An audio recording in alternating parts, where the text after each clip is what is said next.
Afternoon, guys. It's Tuesday the 25th.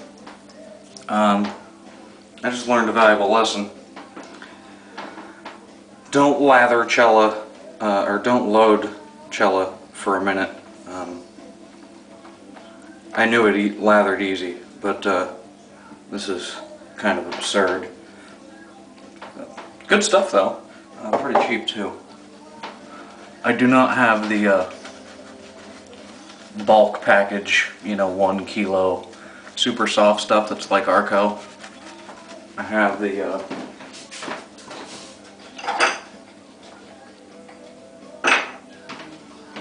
this red tub.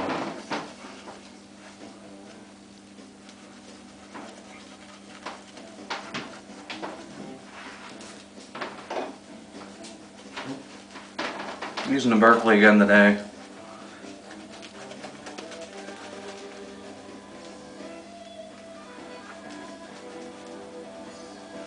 Been thinking about getting a new brush,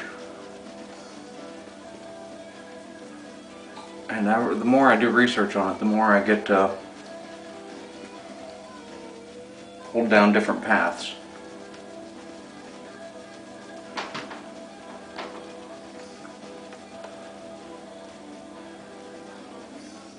So I think I'll just wait till my horsehair gets here. The number 6 brush from Best Shave and play with that for a little bit. Maybe that'll keep the acquisition disorder at bay. Who knows? Today we're using the old R89. Got a derby in it.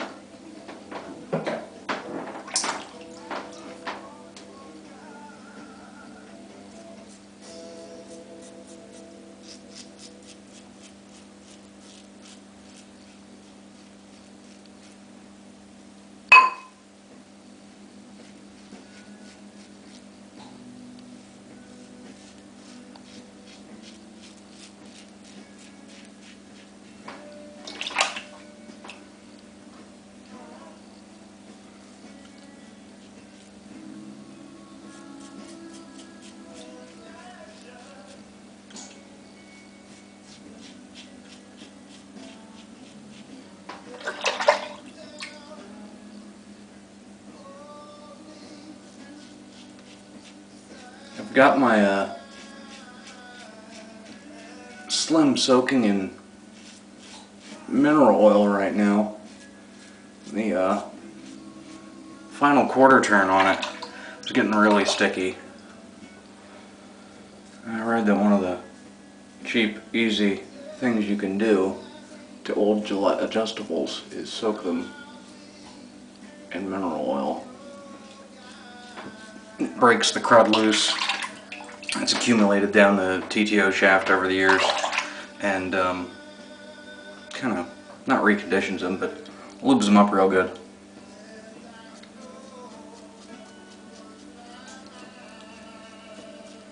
So I'm anxiously waiting for that to. I'll probably let it soak. I left it soak last night. Probably let it soak tonight too.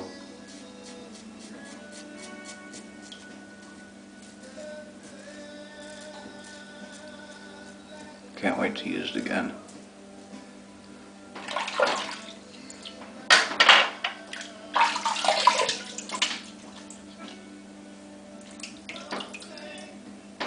One of the things I've always found about, or liked about Cella, Palmolive, and even Mitchell's, I'd have to say out of the 3, less so with Palmolive out of all 3, but even a bad lather from these soaps is still very good. Well, not very good to shave with, but pretty good to shave with. Or at least all the mistakes I made while learning how to lather. Those soaps did their job well. And when you get any of them right, your face feels bulletproof. Less so with Cella. I think Mitchell's and Palmolive take the cake there. They really are like body armor for your face. Again, that's just for me. Let's see what's going on. Steve had mentioned in a video that he was talking about when I mentioned Frank Whittle. He's correct. I am serving in the United States Air Force. I'm a jet engine mechanic. And I don't recall ever being taught who Frank Whittle was. I'm a computer dork by nature. It just so happens that jet engine mechanic is what my luck of the draw was. I loved I loved most of it.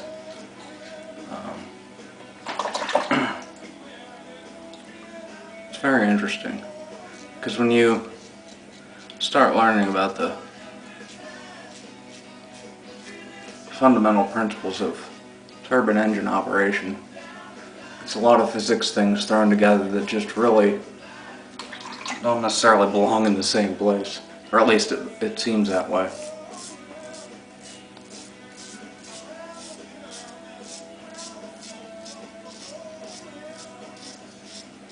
But I quite like them, and I've done a lot of extracurricular research on them. And I've always had a fond appreciation of engineering. Really of all... Oh, Jesus. Sorry. Of all disciplines, but primarily mechanical engineering. Oops.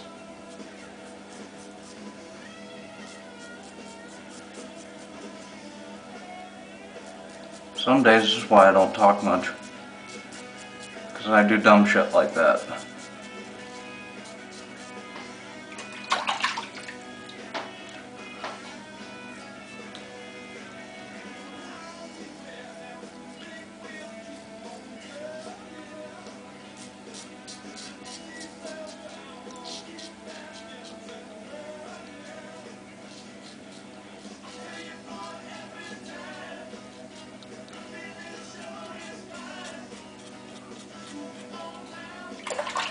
Alrighty, back to the lather.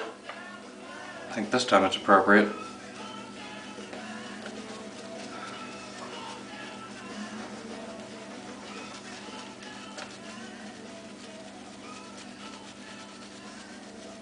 I was saying something about physical engineering.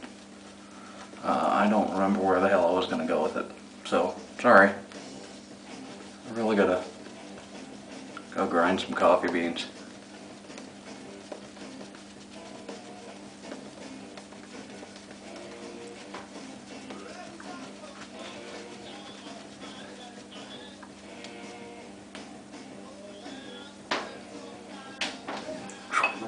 Freaking warm in here. Excuse me for 1 moment. Whoa.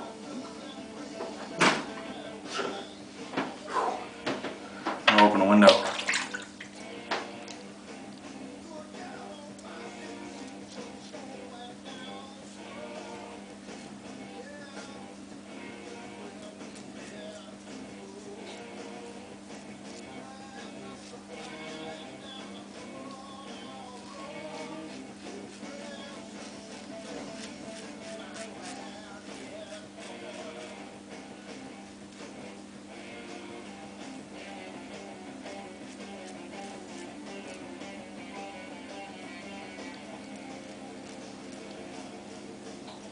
Well, that's how I nicked my Adam's apple yesterday. I suppose I should stop doing that.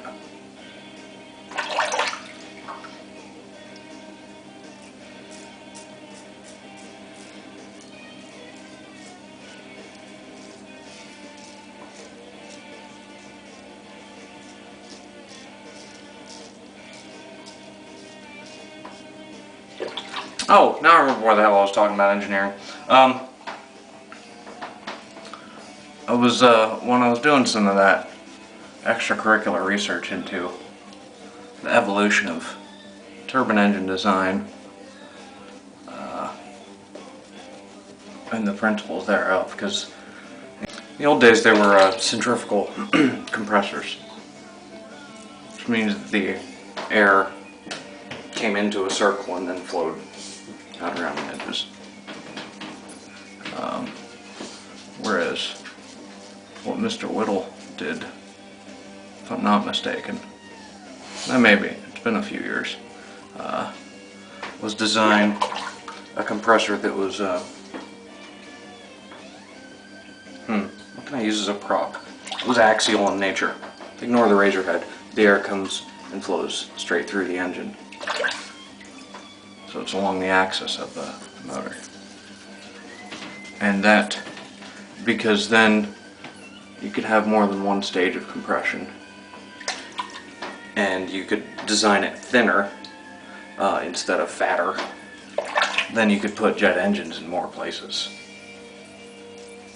So really, the axial flow design is what ushered in the jet age. So once you started piling stages of compression in, then you could get enough thrust to move commercial aircraft.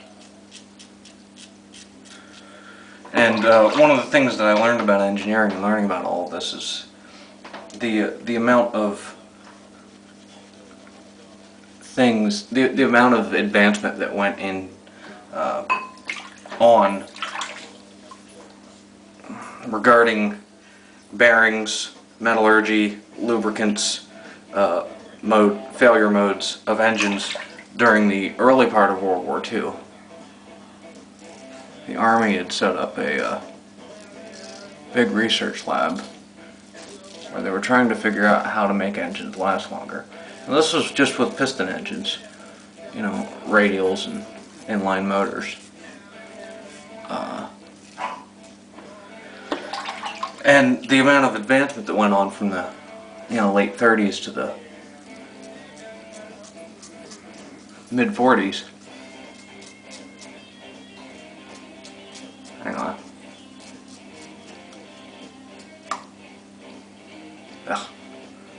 Took their time on wing and increased it dramatically. And also, as the lubricants and the bearings got better, that was also looking better for jet engines, because it's a very high heat environment. It's an unfriendly place. You couldn't use regular motor oil in a jet engine.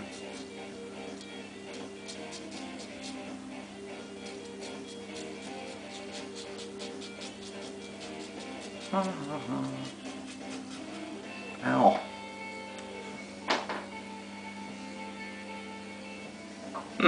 I snagged my lip, but I'm not bleeding. Cool. Almost smooth.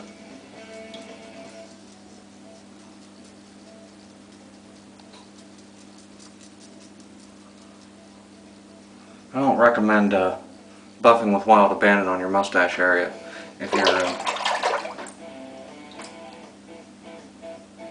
if you have trouble going against the grain in the first place. Something just happened when I got my open comb razor. I figured out how I could go against the grain on the mustache, because before that point I couldn't. So a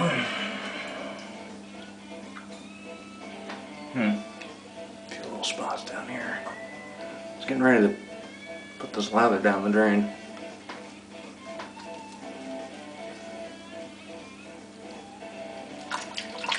Glad I didn't.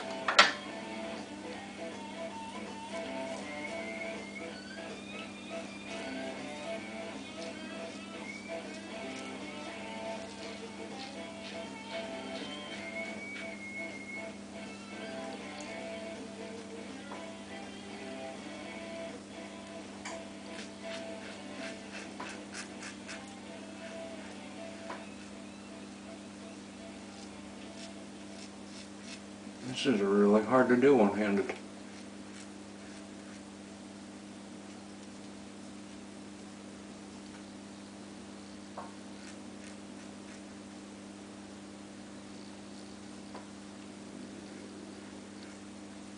Let's go out there.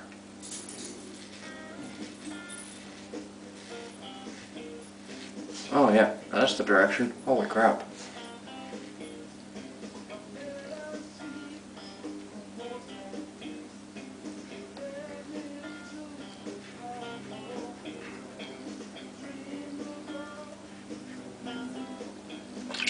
That will do. Quick chin check right here.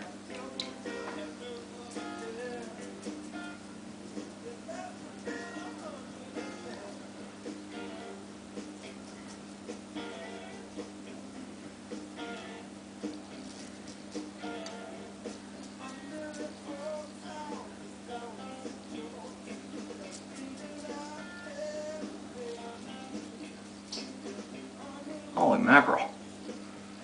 Those are stubborn. They're not going anywhere. They can stay there.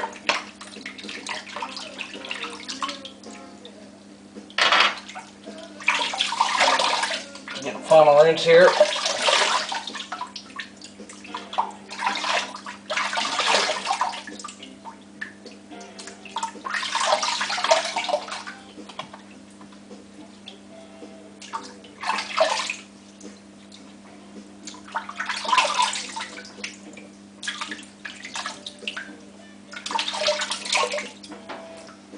So, like a child, I got distracted by touch-ups and never did finish my spiel. If you want to learn more about the evolution of internal combustion motors, aviation-wise, please check out enginehistory.org. Really nice guys. They will tell you how props and propellers and gearboxes work. Radial engines. The mighty V12 Merlin. On up through modern engines. There's a nice little section on the J58 that was featured in the SR71. I found in my gym bag Paco Rabanne pour Homme aftershave. I forgot how much I liked this stuff. And on top of that, I go for the old juniper balm of L'Occitane stuff here.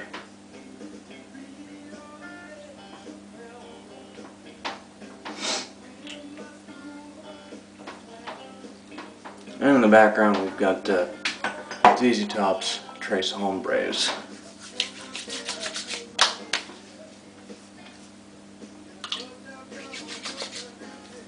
Oh, there we go.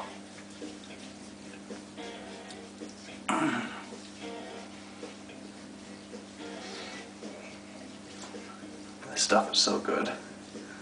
Now that it's getting cooler out, shea butter in this, or cocoa butter, or some kind of butter, probably came from a vegetable or something, really makes my, oh, damn, it just said with juniper oil. Something in there just works really, really well on my face. Groovy. Well, have a good day, guys. See you tomorrow.